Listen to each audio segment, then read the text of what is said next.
Many famous people over the years have taken their own lives for different reasons. In this video, we are going to look at celebrities who killed themselves and wrote suicide notes. Number 1. George Eastman. George Eastman was the inventor of the Kodak camera, which was the first camera that made photography easily accessible to the public and began the start of amateur photography. His cameras were cheap and simple to use, making his company become one of the most successful businesses in the world.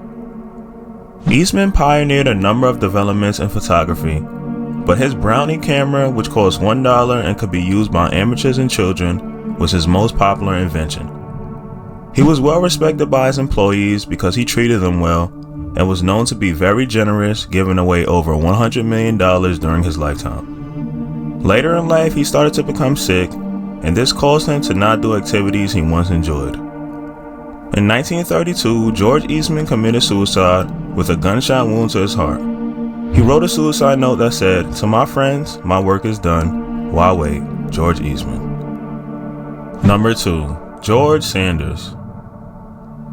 George Sanders was a successful Oscar-winning actor, but he was never able to enjoy his life. He was known for his rudeness and even acknowledged it himself, saying, "I am not a sweet person. I am a disagreeable person. I am a hateful person." Sanders believed he was passed over for roles that he wanted, and it seemed to really get to him. In 1972, when he was 65, George Sanders drank 5 bottles of Nembutal in a hotel room in Spain. He also wrote a suicide note saying, "Dear world, I am leaving you because I am bored. I feel I have lived long enough. I am leaving you with your worries in this sweet cesspool. Good luck." Number 3.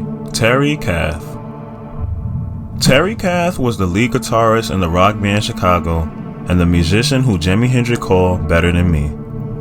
Like many other musicians, Kath was addicted to drinking and drugs and will often be depressed. He also decided to collect guns as a hobby, which was a dangerous combination. By 1977, the band was beginning to go bad, causing Terry Kath to fall out with several band members. He was taking large amounts of cocaine and had got himself a new hobby, Russian roulette. On the day of his death, in January 1978, Kath had been snorting cocaine for 2 days straight. During that time, he decided to clean his gun and ended up shooting himself in the temple. Because he said, "What do you think I'm gonna do, blow my brains out?" before being shot, people don't know if it was intentional or by accident. Number 4. Hunter S. Thompson. Hunter S. Thompson was the gonzo journalist and author of Fear and Loathing in Las Vegas.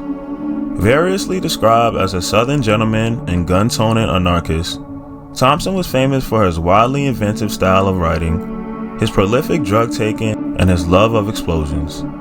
Having spent most of his career chasing but never finding the American dream, Thompson became an expert on the underbelly of America, and his writing influenced many people. Thompson himself, however, suffered from a number of health problems and didn't like the process of aging. In 2005, he shot himself in the kitchen of Owl Farm in Woody Creek, Colorado, the home where he had lived for a long time. He had written a note a few weeks earlier which read, "No more games, no more bombs, no more walking, no more fun, no more swimming. 67, this is 17 years past 50. 17 more than I needed or wanted. Boring, I am always bitchy. No fun for anybody, 67. You're getting greedy, at your old age. Relax, this won't hurt." After his death, his friend Johnny Depp arranged for his ashes to be shot from a cannon into space in one last very large bomb. Number 5. Sid Vicious. Sid Vicious had a bipolar personality. He would occasionally have outbursts of violent anger. He was known to have assaulted several journalists and even members of the Sex Pistols audience, and he sought refuge in drugs and alcohol. Sid and his girlfriend Nancy also both had an escalating heroin habit. On October 1979, Vicious woke up in his Manhattan hotel to find his girlfriend dead on the bathroom floor. She had been stabbed in the stomach and bled to death because of it. Vicious acknowledged owning the knife, so he was arrested for her murder.